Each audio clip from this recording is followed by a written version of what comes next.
I grew up in a small town in northern Nevada, about an hour from the Bunny Ranch. My parents were divorced when I was very young. I was 13 when my mom ended up leaving. After that, I got into some trouble and I was incarcerated. And I get out of this youth facility and then immediately I'm pregnant. I had my son when I was 16. I was so scared to have a baby by myself. So a little ways down the road, I met my daughter's dad. I got pregnant right away. I had to get out of that relationship.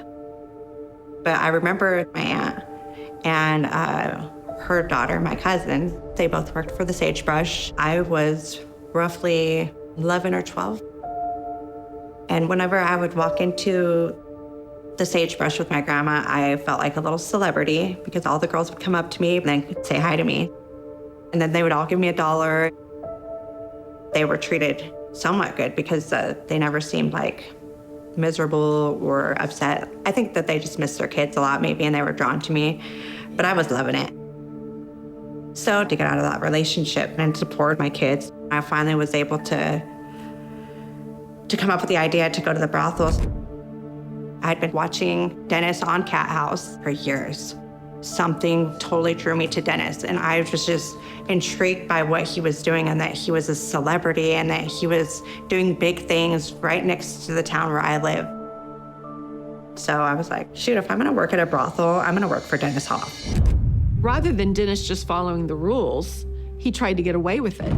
He became more and more hostile towards the Board of Commissioners. I told Mr. Boraski this 5 years ago, and he said he'd take care of it, and nothing ever happened. Take a deep breath. Mr. Hoff, you made a statement that you and I had a conversation 5 years ago, and please don't put words in my mouth. You've been pretty good in the paper about making all kinds of accusations, sir. He would argue with us.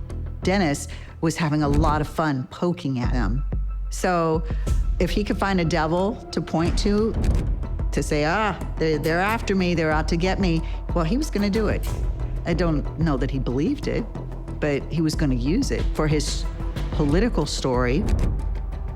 Dennis liked to throw his weight around. He'd like to recruit other people to do his dirty work and harass and threaten others.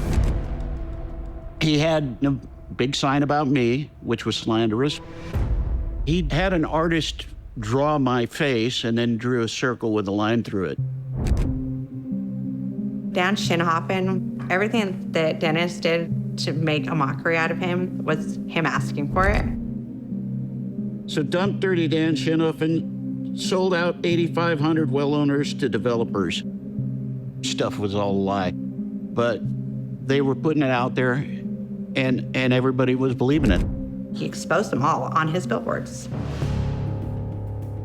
And it was humiliating. I would have been humiliated if they were talking about me on those billboards, that's for sure. It was pretty brutal. The commissioners, some of them were afraid for their life. They really were. If I should disappear, hit in the head with a brick, get run off the road, or any other function to take my life away from me, that I would ask that they talk to Mr. Dennis Hof. For another commissioner, Lorinda Whitman, she even filed a complaint at one time because somebody followed her home, and she lives way up north. A black car followed her all the way home. She pulled over a few times, they pulled over. After she told me that, I wore a gun to work. And during that whole time, he was still running the brothels.